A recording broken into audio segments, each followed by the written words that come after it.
cheer my thumbs up. It's intention. Yeah. For this one, so it's just weird. So.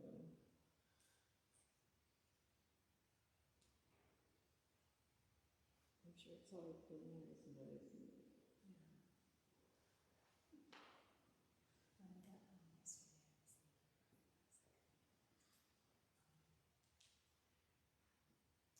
It's just the mind. I turn my mind off. I turn the TV on. I don't do that to go to sleep because it won't shut off. So,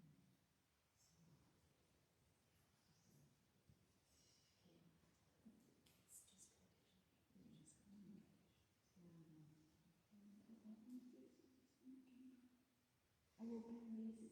Just Yeah. Yeah. I think that's what's happening anyways. Information's coming, it's telling me these things like, hey, you gotta just do the opposite.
keep it simple. It's a dance. And even if it's probably good, again, something really so letting my mind fucking become, hopefully,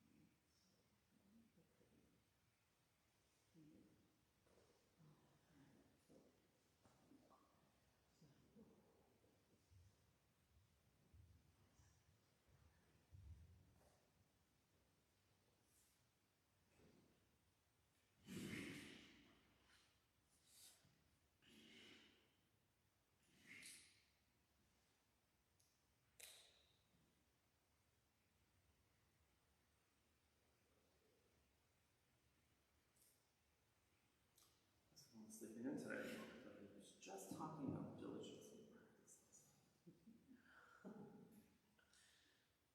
I know Silas wants to come, but she's apparently sick again. She's coughing and hacking and talking.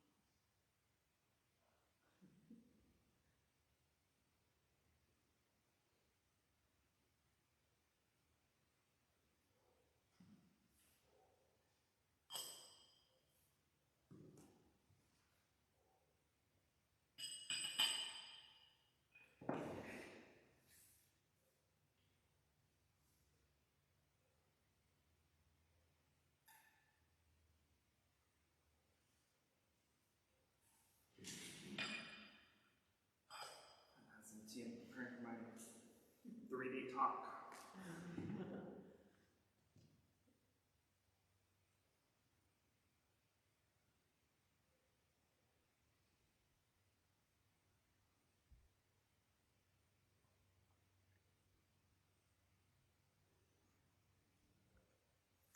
Alrighty, before we get started on the talk, please join me in invoking the Buddha's name 3 times.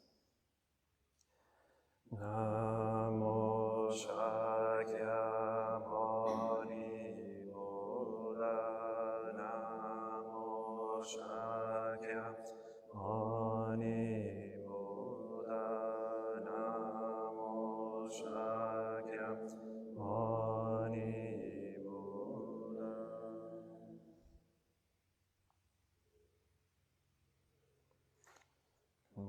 dear Sangha, to our Venerable Abbot.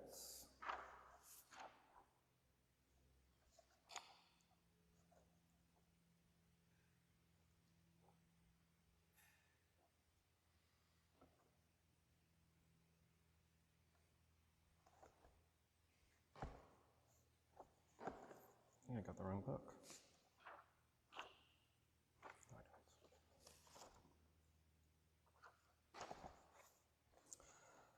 Alrighty, welcome back to this glorious meditation class that will change your life forever. Alright, so last year we mostly covered the exercises from the Anapanasati Sutra, Mindfulness of Breathing Sutra, and we covered the first 4 exercises of that sutra out of the 16. But the first 4 essentially the bare minimum that we need to practice. And then I believe we also covered again the 5 hindrances, I think. I don't remember, it's such a long time ago. But that, all that we covered last year fell under the samatha type of meditation, right? So in Buddhist meditation, there are the 2 main types, samatha and vipassana. And so concentration meditation, which is just the meditation practices and techniques that help develop our concentration, all that falls under the samatha type of meditation.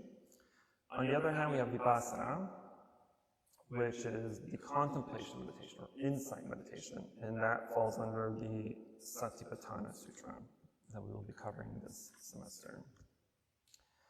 So So last year,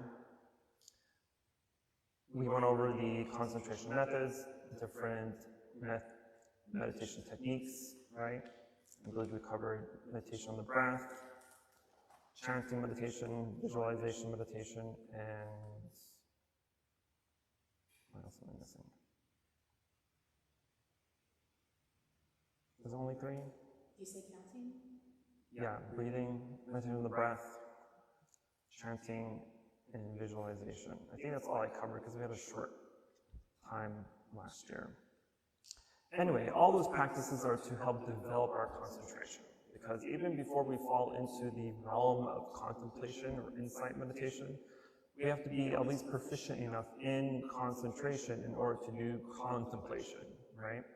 So it kind of comes in order, because if you just jump into contemplation meditation or vipassana type of meditation, it's most likely going to be mostly unsuccessful and unfruitful, because the mind has not been trained enough to be able to concentrate long enough and to focus on your object of meditation for longer periods of time. And that is essentially what is needed in order to practice contemplation meditation, especially the 4 foundations of mindfulness, Satipattana. So the Anapanasati Sutra, Mindfulness of Breathing, and the Satipattana Sutta, 4 foundations of mindfulness, are the 2 main and most important meditation sutras that in the Buddhist canon.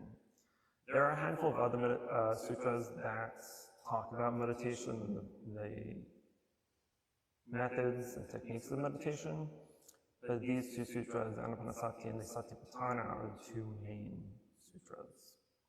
So the Satipattana Sutra,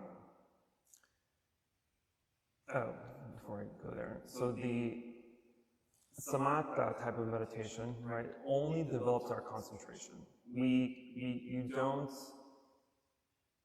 realize you don't have any realization, there's no aha moments, there's no kind of enlightening or insightful things that come out of concentration meditation, because it's just that, to develop and perfect your concentration. On the other hand, the vipassana type of meditation is pretty much the opposite. So at that point, our concentration should be strong enough that we can hold and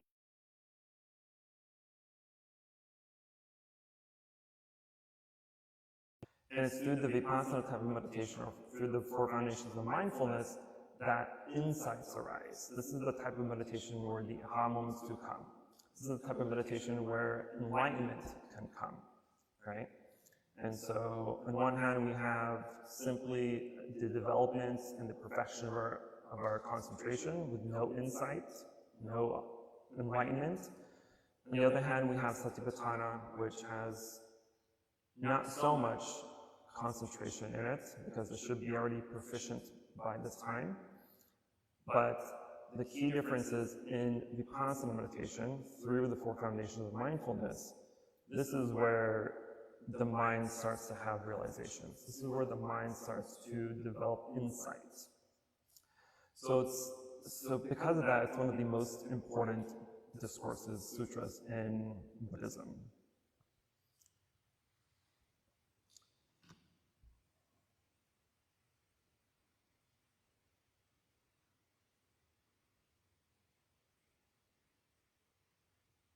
Sorry, I'm trying to go through technical difficulties here.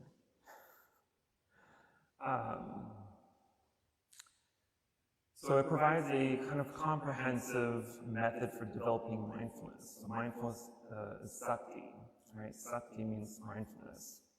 And through, so it's developing mindfulness through the four specific areas of contemplation, known as the four foundations of mindfulness. So it's the mindfulness of the body, mindfulness of feelings, mindfulness of the mind, and mindfulness of the objects of mind, or the mental objects.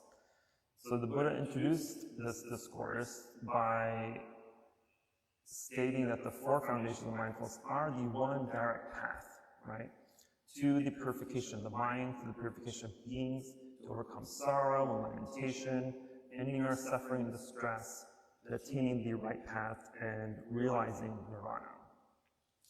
And so as we go through the class and go through the exercises that the four foundations will give us, hopefully you'll start to see a pattern that Satipattana is a process. It's a way of establishing mindfulness, right?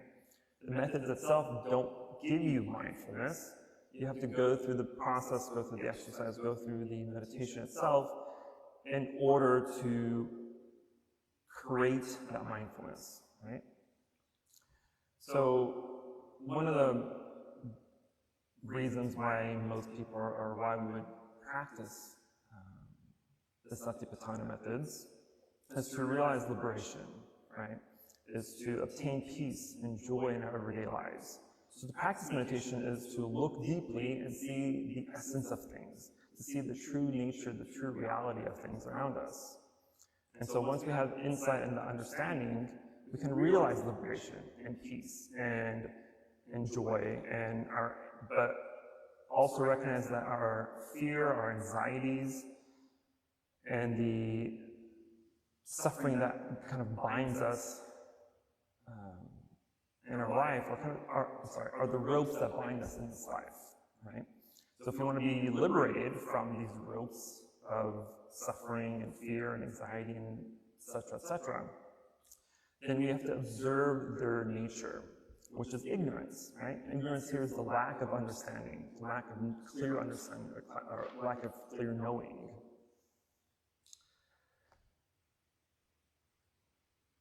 So I'm going to be spending the next few classes talking on each one specifically, but today I just want to kind of give a general overview of what the four foundations are and the type of practices that may be coming ahead of us. Because each one of the four has exercises and sub-exercises to do, and so there's a lot of different practices, lots of different things we can do for each foundation. That way, by the time we're at the end, we have a pretty clear understanding, hopefully, of what each of these foundations mean and how we can apply them into our practice. So while we're fully aware of and observing deeply an object, the boundary between subject and between the subject who observes and the object being observed gradually dissolve, right? And so that means that the subject and object become one. This is essentially the essence of meditation. So when we were talking last year about the jhana factors as well, right? The deeper you go into meditation, the deeper the body and the mind and the feelings and the senses and all that slowly kind of disappear, right? And that's essentially being one with the object and the subject. And so only when we penetrate an object, we become one with it, and that we can understand it fully. So it's not enough to stand outside, right, and observe an object. But that's why the Satipattana Sutra and the Four Foundations reminds us to be aware of the body in the body, be aware of the feelings in the feelings, of the mind in the mind, and the objects of mind in the objects of mind. So mindfulness here is always mindful of something, right? There are 4 areas of mindfulness, the 4 areas where mindfulness has to be penetrated in order for us to be protected, for joy to be nourished, for pain to be dissolved or transformed, and for the insight to be obtained. These are the 4 foundations. That's the goal of the 4 foundations. So quickly, just to kind of summarize each one, as summarized as I can get it to be. The Buddha tells us that the first foundation of mindfulness is mindfulness of the body in the body.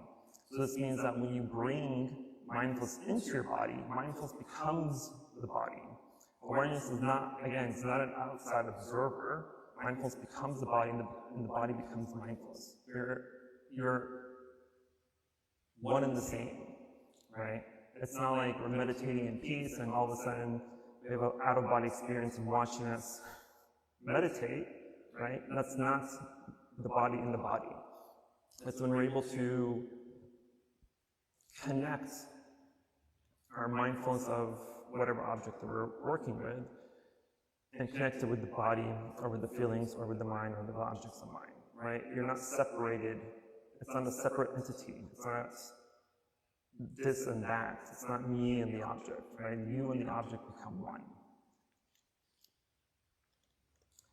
So in true meditation, the subject and the object of meditation no longer exist as separate entities, right? There's no more distinction to be removed. And so when we generate the energy of mindfulness and embrace your breathing, your body, that is mindfulness of the body in the body, right? So mindfulness, again, is not an outside observer. It is the body, it is the body. So the body and the object and subject, the body is the object and subject at the same time. So then in the sutra, which I will read the first few lines of when the Buddha spoke this. So again, this is the Satipattana Sutra. And the Buddha says, Bhikshus, a practitioner remains established in the observation of the body in the body, diligent, with clear understanding, mindful, having abandoned every craving and every disaster for this life, distaste for this life. The second one is he remains established in the observation of feelings in the feelings, diligent, with clear understanding, mindful, having abandoned every craving and every distaste for this life. He remains established in the observation of the mind in the mind, diligent, with clear understanding, mindful, having abandoned every craving and every distaste for this life. He remains established in the observation of the objects of mind in the objects of mind, diligent, with clear understanding, mindful, having abandoned every craving and every distaste for this life. So that's in section 1 of this sutra. And so in the mindfulness of the body, you are fully aware of the breath, of the postures of the body, or the positions, or position of the posture that you're sitting in or walking in, the actions of the body, the various parts of the body, and the decomposition of the body as a corpse, right? So as we go through this first foundation in the next class, right, the Buddha provides different types of exercises for us to meditate on. And one of them is sometimes called cemetery meditation, right? Which is why we meditate on the decomposition of the body. And then in the mindfulness of feelings, we're fully aware of the pleasant, painful, and neutral feelings as they arise, endure, and disappear. In mindfulness of the mind, we are fully aware of the states of mind, such as desire, hatred, confusion, concentration, internal formations, and liberation. And then finally, in the mindfulness of the objects of mind, we are fully aware of the 5 aggregates, the 5 skandhas, that comprise a person, fly in my face, which is the form, feeling, perception, mental formations, and consciousness. Those are the 5 aggregates. The sense organs and their objects, meaning the eye can see, mouth can taste, ears can hear, etc. Then there are the factors that obstruct understanding and liberation, which we've already covered. Those are the 5 hindrances. The factors that lead to awakening, which is the 7 factors of enlightenment. And then the 4 noble truths concerning suffering and the release from suffering. And so we can see that in each foundation there are specific tasks that we're going to be working with that help us realize the impermanence of each of these different factors. Right? Because at the end of the day, all we have is the truth of impermanence. And the foundation of the mindfulness in the Satipattana or the Vipassana meditation helps us to fully realize that. Because as we go through the different exercises through the 4 foundations, right, each foundation has specific objects that will slowly dissolve as we try to see the true nature of them, right? Which is this fly's like obsessed with me. Are we done? Okay. I guess not. Now I just lost my train of thought. But anyway, that's essentially the kind of overview of the 4 foundations. And it's going to be a semi-tough road for this, because Vipassana itself is it's not necessarily a difficult type of meditation, but it does require true diligence, right? Because it's one of those meditations where, unlike when we practice concentration meditation, where 30 minutes is sufficient, when we practice Vipassana, 30 minutes is nothing. It requires, at the very minimum, an hour, right? Because what is supposed to happen is we start out with the samatha methods, right? The methods of concentration, and once that concentration is stable enough, then we can move on to the 4 foundations with the Vipassana meditations, right?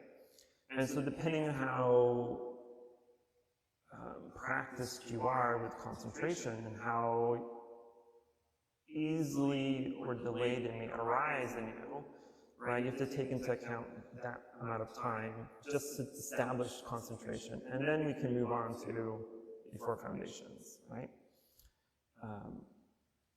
Because again, we're going to need concentration, right? And it doesn't have to be perfect concentration, but it does need to be concentration strong enough that any distractions that arise, any feelings, any sounds, anything that arises doesn't take you away from your object in meditation, right? And this can happen with anything, right? I always use the example that if we're sitting here in meditation, the door opens, right? We react to that in a way that we ask ourselves, oh, who's that? Who's at the door? Why are they late? Why are they disturbing my meditation? Right? Why are they making too much sound? All that is unnecessary. That means that distraction, the door opening, has taken you away from your object of meditation to be fully concentrated. And now your mind is playing and creating this whole movie in the mind and making up excuses for the door.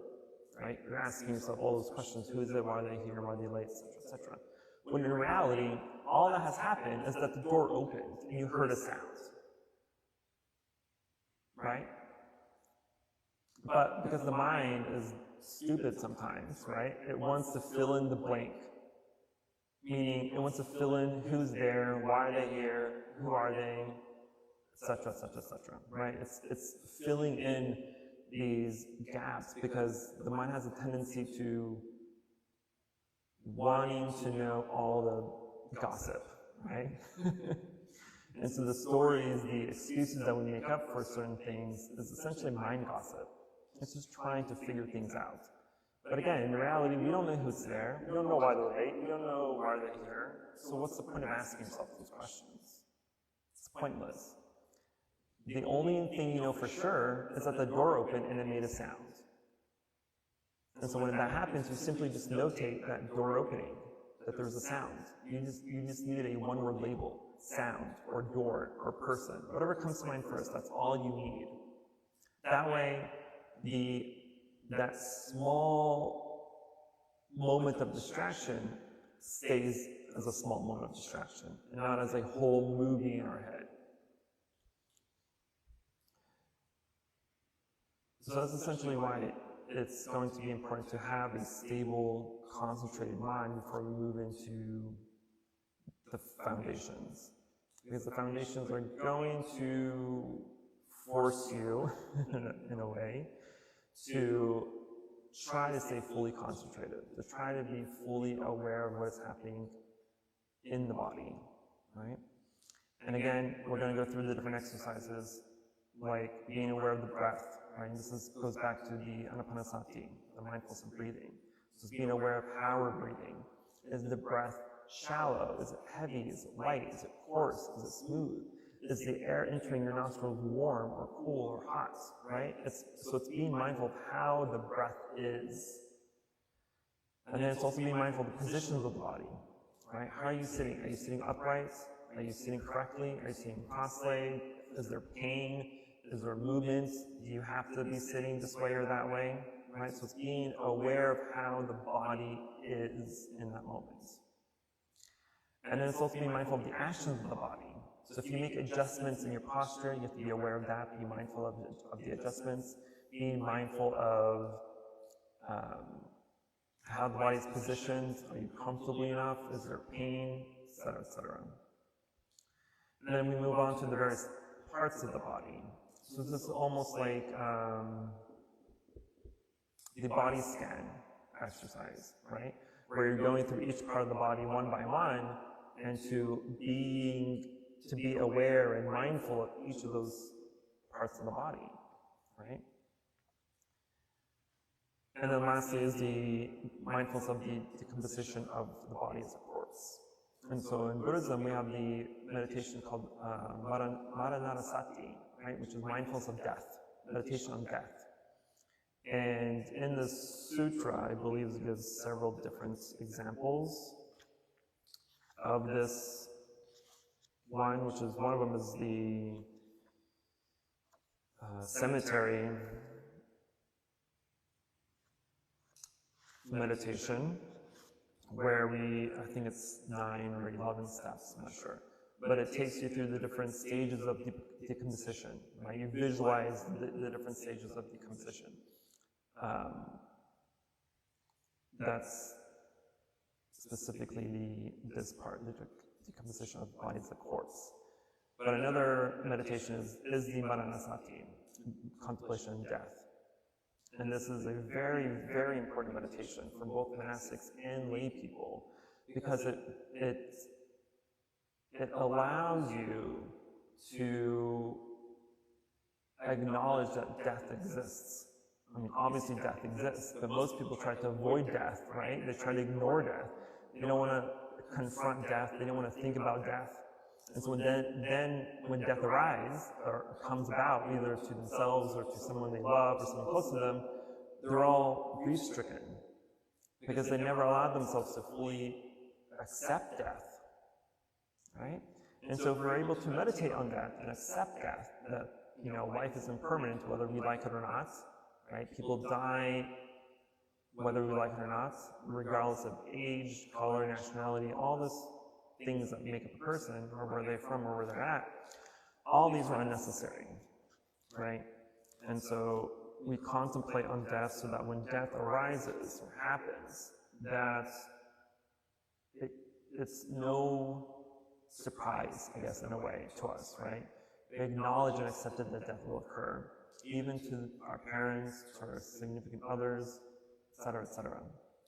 Because if we're able to fully understand and accept death, then when it happens, we're not so grief-stricken, right? There are people when their spouses die or loved ones die, they're so crazed from sorrow that they're unable to do anything, right? They're unable to take care of medical stuff, unable to take care of the funeral stuff, right? So someone else has to do it for them because they're just in chaos, their mind's in chaos. And that's what we want to avoid. So that way when death does occur, we know death is happening. We know death is there. We know death is a natural process of life. So if there's acceptance, then there is understanding, there is patience, and there is the willingness to continue on, regardless of this person not being with us anymore. So all those are the different exercises for the body. And then when we get to the exercise for feelings, this is simply being just fully aware of all the pleasant, unpleasant, and neutral feelings that arise, right? Whether it's mental feelings or feelings in the body, right? Is your posture hurting you? Is your back hurting or aching? Are your knees locked up, right? Is your feet falling asleep? But it's also awareness of the feelings that arise, right? Because sometimes, even though our body is in pain while we're sitting, depending on your posture, you may ignore it, but your mind is constantly thinking, oh, I'm in so much pain, but I don't want to move, because if I move, then I'm going to break my concentration. Well, guess what? Your concentration is already broken, because now you're obsessed with this knee pain. Right? So, it's being aware of those feelings that arise. Being aware that sometimes even when, because a lot of times if you're not practicing enough or skilled enough in meditation, that when you are meditating, a feeling may arise like hatred or anger or anxiety of something that happened in the past, right? So the mind's like, ooh, I caught you, and brings up those memories of the past, right? And it makes you relive this argument you had with your significant other or your parents or your siblings or your friends, right? And so that mind's just constantly replaying that discussion or that situation over and over again, making you think about it, making you think of, oh, what, I could have said this or I could have done that, right? It's causing you all this chaos in the mind. So it's being aware of the feeling that arises. One of the easiest feelings to notice in meditation is anger. Because think of a time when you got like really, really angry, right? The body tends to tense up. The body starts to, harden, and may start to get hot and bother and all sweaty, and your mind's just in total chaos. And so when we're sitting in meditation and anger arises, right, just be aware of not only the feeling of anger, but be aware of the feeling that's in the body.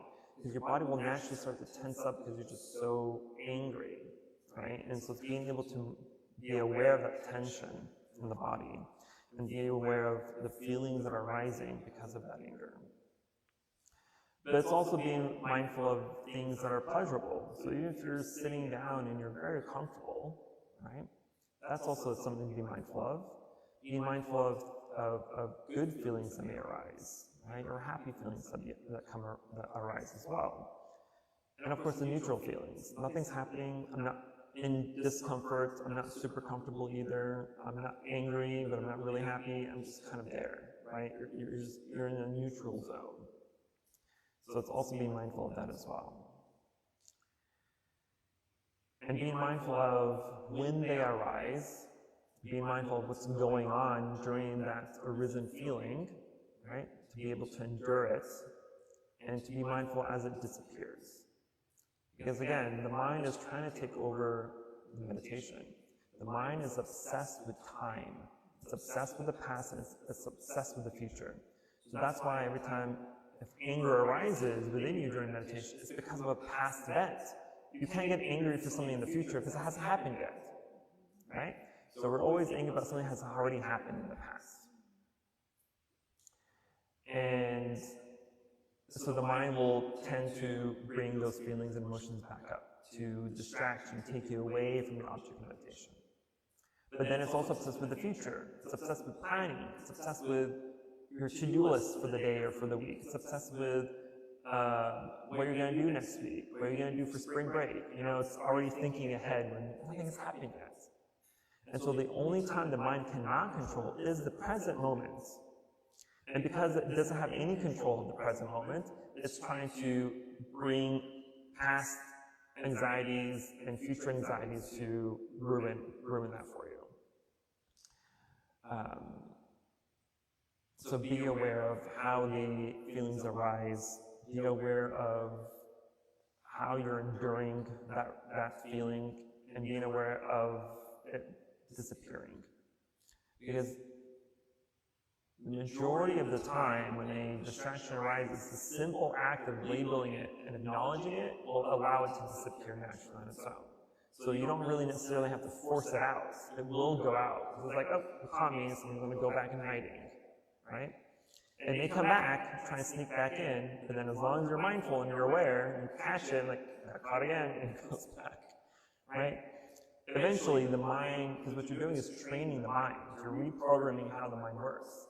And so the more you practice that, the more you practice being mindful and aware of what is arising, over time, it will happen less and less until nothing happens at all. Now you have a near perfect meditation.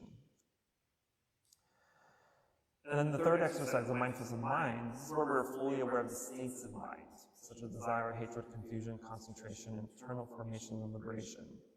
So this is every state of mind that arises. It's not, so we've covered the body and the objects of the body. We've covered the feelings, how the body feels, or how the mental, how certain feelings in our mind can hinder us. But in the mindfulness of the mind, this is where we're being super diligent in observing the mind and observing those feelings of desire or hatred or confusion or concentration, internal formations, and liberation arises. Because even the good thoughts like liberation, like practice, like being a good meditator, being a good practitioner, these are still distractions as well, right? So just because something is good, it doesn't mean it's right. So we have to be aware of everything that arises. And the last mindfulness is the mindfulness of objects of the mind, right? Or the mental formations. And so this is the longest but also the most important factor of the four, in my opinion at least, because this is where we truly start to do the contemplation of this type of meditation. Because now we are contemplating the 5 skandhas, the 5 aggregates: form, feeling, perception, mental formation, and consciousness. We are being diligent in observing the sense organs and their parts, or their objects. So you're being aware of the eye that sees, you're being aware of the ear that hears, the mouth that tastes, right? The body that feels or touches, whatever. And you're being mindful of those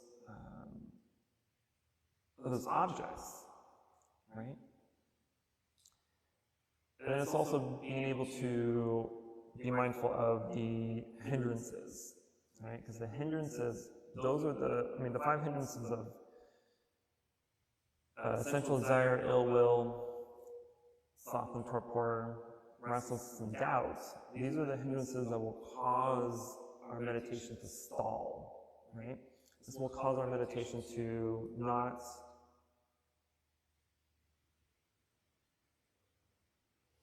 watching this fly. I don't know why it's so obsessed with me. I lost my train of thought. Things flying. You said that it will cause our meditation to stop. Yes, the hindrances will cause our meditation to stall.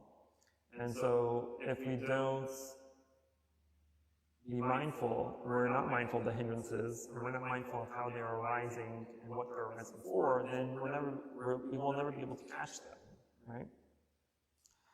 But as we surpass the 5 hindrances, then we go into the factors that cause awakening to happen, right?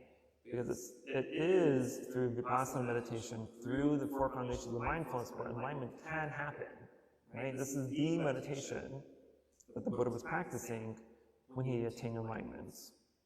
So the 7 factors of enlightenment is going to be your nearing the finish line, right? The factor of enlightenment is mindfulness, investigation of the Dharma, energy or vigor, joy, tranquility, concentration, and equanimity. Those are the 7 foundations of the 7 factors of enlightenment. And then finally, it's going to be the full penetration of the Four Noble Truths, right? Knowing that there's suffering in life, knowing that the cause of our sufferings are desire, the attachment to our desires, knowing that there is an escape plan of these desires and the way out, the cessation of these desires, which is the Noble Eightfold Path. And so there's a lot of sub-things in these categories, the subcategories within the categories. But the subcategories are the exercises. These are the practices that we will be doing in order to fully comprehend, fully practice, fully allow ourselves to penetrate deeply into the true nature of our life, of this reality. So that's my overextended summary of the four foundations. So we will have time, surprisingly, to meditate.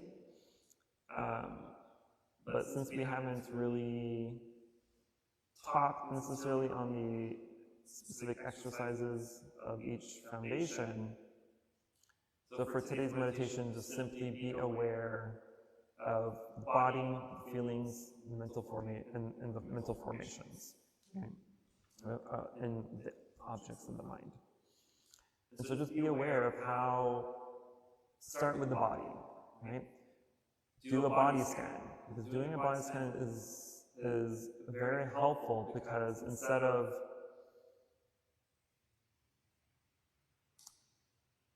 generally trying to find something to concentrate on, scanning the body allows you to make those specific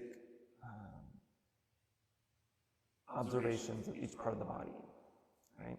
And so during this exercise, just be mindful of how the body feels, right? Be aware of the position of your body. Be aware of how be aware of the sensations of the body, right?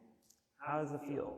Is there any tension? Is there any discomfort? Is there any pains or fear in meditating? Right? Well, it's more of a feeling, but being aware of how the body is. And then also trying to be aware and mindful of feelings that arise, or the emotions that arise. Right? What are you feeling? Are you trying to cover up some pain? Are you uncomfortable? Are you bored? Are you, etc., right? And so we'll stick with those two, just feeling the body, right? The objects of the body, and the mindfulness of the body, and the mindfulness of feelings. Because the other two are more in depth, and we don't have time to go through all four. At least the first two is kind of an easy start, right? Because you can't escape anything of your body.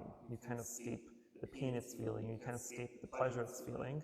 And so just be aware of what is happening, and then be aware of what arises in the mind when those feelings arise as well. Are you happy? Are you discomfort? Do you have discomfort? Are you angry? Are you anxious? Etc., etc. So we'll stick with those two for today. Questions, concerns, emotional outbursts? Yes. It sounds like you would apply these techniques when you're on the mat, but it also sounds like you would use these just in everyday situations. So when you're talking with someone, you're aware, or these are my feelings towards this situation, or these are my feelings toward the person. So this sounds more practical than just sitting on a mat. It seems like you could apply this really anywhere. Yes. The goal of meditation is to be able to take what you practice and learn in meditation into your everyday life.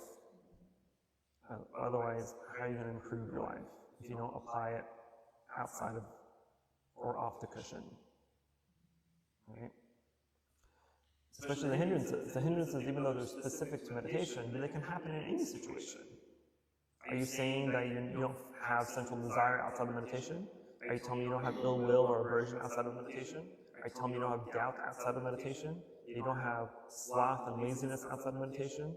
That you're not restless and overstimulated out of meditation? Of course you are. So it's important to know to be able to take the practices that you've learned in meditation and apply them in everything else that you do outside of life. That's how we improve ourselves. Because if you're not acting, if you're not doing anything that's actionable in everyday life, then you're not learning, you're not applying anything. What's the use? So now, which way does this work? Do you work on these things that arise on the mat to apply them in real life, or do you apply them in real life to help you on the mat, or is it just a symbiotic way? So they work in conjunction with each other. They're one and the same. They're one and the same. Because when you're sitting on the mat, right, and the mind is telling you, oh, let's make a to-do list, let's make a shopping list. And you're like, no, I don't want to do that, I want to meditate. And then outside of meditation, if you are distracted by something stupid, and you're not mindful and aware of it, then your mind's going to continue onto this fake movie, fake scenario. So you have to be able to take the practice of concentration, mindfulness, with you in every other situation. Right? Because think of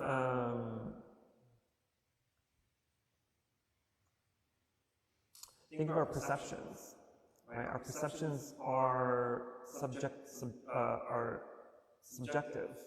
Right? Our perceptions are made from our own experiences, from our own environment, from our own society, the way we've grown up, the way that we live. All this constructs our perceptions. But your perceptions may be wrong. They may be totally wrong. Maybe some of them may be correct, but most of them are probably wrong. Because at this point you've just that's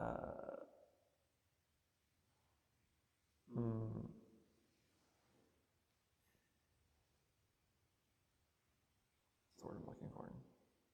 Assuming. Right? There's only an assumption.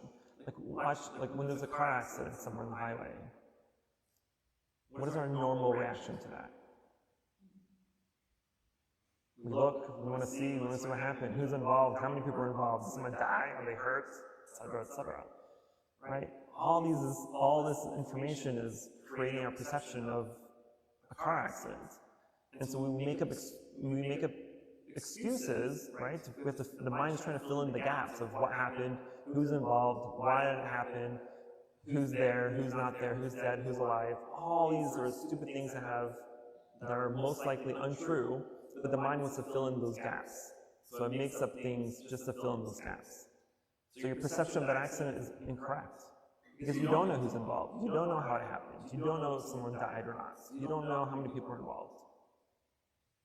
And so if we're able to take what we learned in meditation outside of meditation, that way when we observe that car accident, we can just simply acknowledge that there was an accident happened.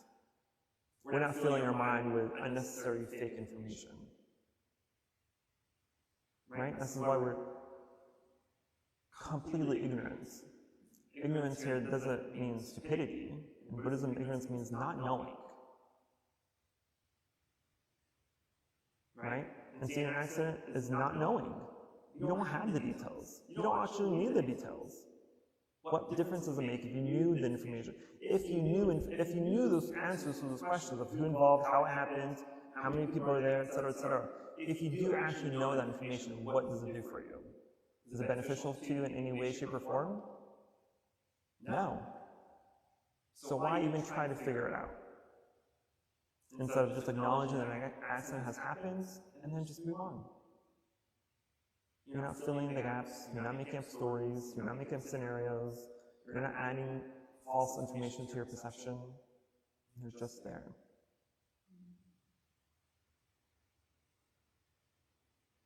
sense?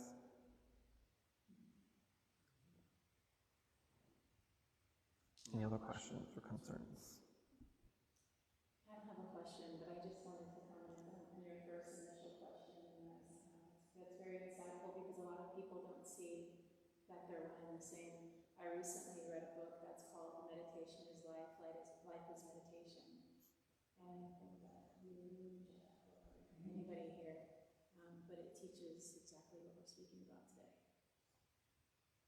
Okay. Yes, and I have a QR code here for everyone to scan if you want the sutra itself.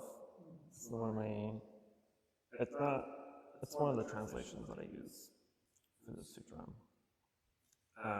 We won't be covering the entirety of the sutra anyway, but because it's not a long sutra, but all the subcategories of these foundations are lengthy, and so we won't go through every single one. But to read the sutra is very insightful, and I think it's an excellent read. It'll probably just take you about 15-20 minutes to read it. It's not very long.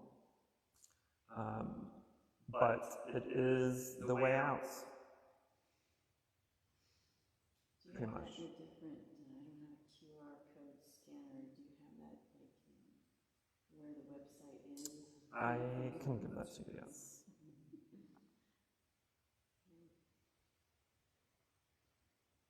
I had a question on, you were reading about the distaste for this life. You kept saying distaste for this life.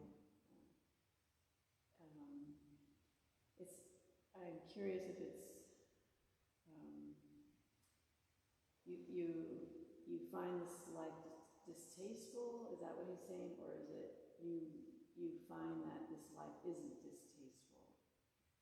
Do you understand my distinction here? Yes. So when the Buddha is saying that this life is distasteful, what he's referring to is the suffering that occurs in our lives that's distasteful. Right? Because any suffering that arises, any suffering that you have, I mean, do you want it? Do you want suffering? That's the distasteful part of suffering. Correct. So if we're able to surpass and eradicate the objects that are in the practices, right? So the body, when we're able to penetrate and fully comprehend the breath and the posture and the actions of the body, and the various parts of the body, and the composition of the body, if we're able to overcome the pleasant and unpleasant neutral feelings, if we're able to acknowledge our desire and hatred and confusion, be able to perfect the comprehension of the five aggregates, the sense organs, the factors that obstruct our awakening, the factors that cause our awakening, and to penetrate the Four Noble Truths, then you've eradicated your suffering. So you would find, so your perception of what distasteful changes, or so you're not finding this life distasteful anymore. That's what I'm trying to. Is that what you? Yes. Yes. So as I think I may have briefly said last night during last night's class that when a person's enlightened, right, they don't see the world as it is. They have no distinction of duality. There's no distinction of beautiful, ugly, big, and tall, short, and fat, or whatever, right? There's no distinction of differences. That's why the question came to my mind because of that comment last night. Yeah. Yes. So it's not that life is distasteful, but the things in life is distasteful. So my perception, based off of my own, the way it's said, it makes it sound like this life is distasteful, but that was my perception of it until I included what you said last night in my perception of that comment.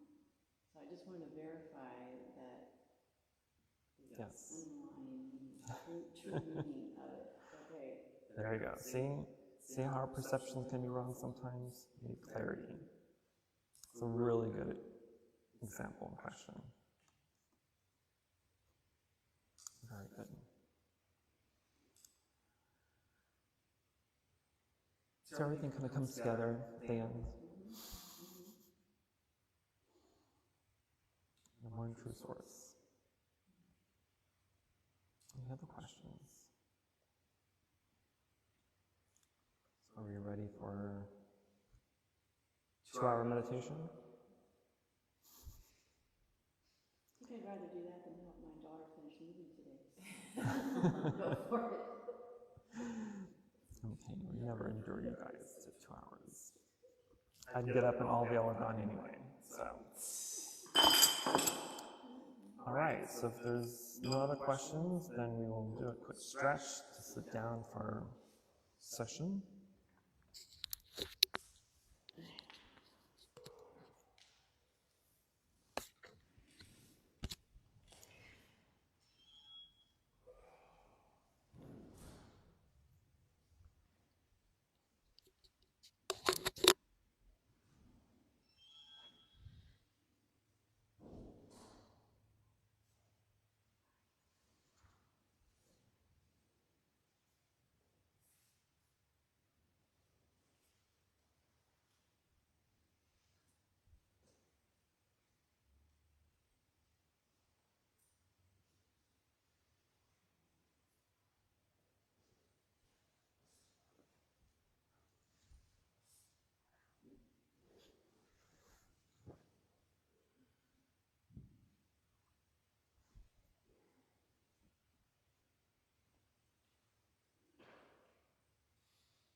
Welcome back. Everybody have a nice nap? Looking at you.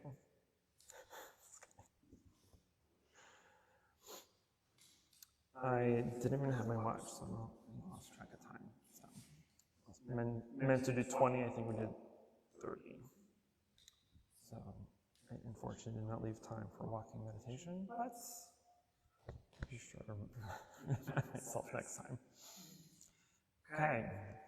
Any insights anyone has had or likes to share?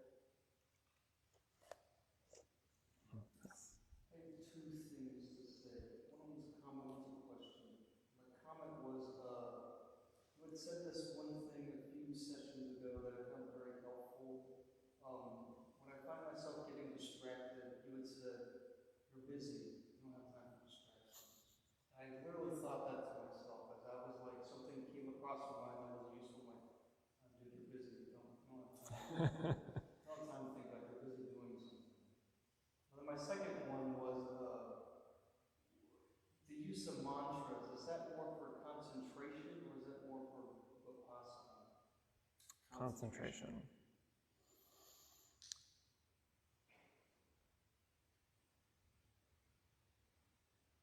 I'm trying to think if that was one of the methods I added last year, but I don't think I did.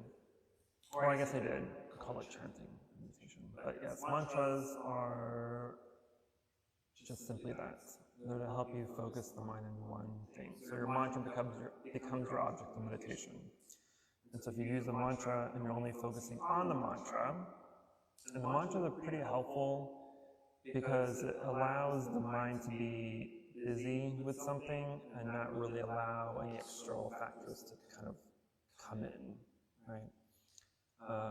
Especially with chanting. So whether you do the mantra, doing a mantra out loud is more beneficial because not only do you have the mental recitation, you have the verbal recitation. So you have two kind of guardians around to scare off any distractions or thoughts that may arise. If you're just reciting a mantra mentally, then you lose one of those guardians, right? So there's more opportunity for distractions to arise, more opportunity for anything externally happening to take over our object of meditation. But yes, a mantra is simply a tool for concentration. There's not necessarily any power in the mantra itself, unless you give it some kind of power, but it's a method of concentration. Question. Any other questions? Insights? Aha moments? Da moments? Damned moments?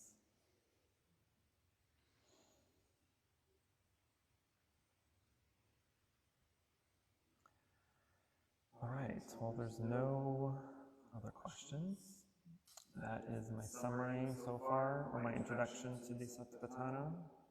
So next class we will focus on the first foundation of mindfulness of the body. And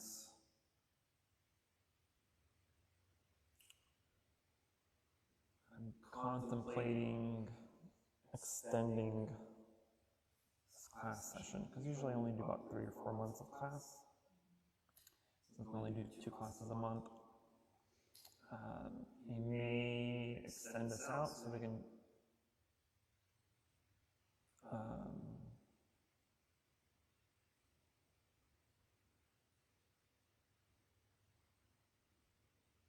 not enough coffee this morning. So that I can go deeper into the meaning of each foundation for the first session, and the second session would be going to the practices of how to be mindful of the body, etc., etc. So I would be extending an additional through the summer, I guess, an extra 2 months.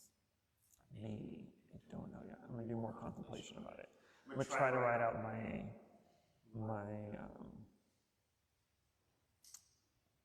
study plan for this.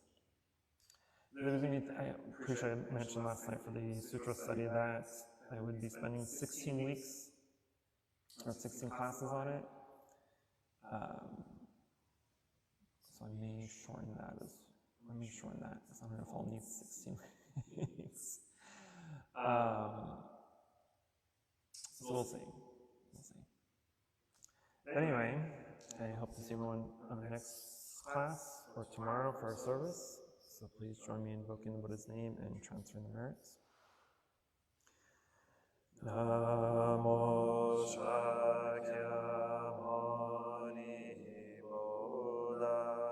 Namo Shakyamuni Buddha. Namo Shakyamuni Buddha. For any positive karmic action we have accumulated here today, we wish to transfer the merit to all sentient beings and wish them full enlightenment. Thank you all.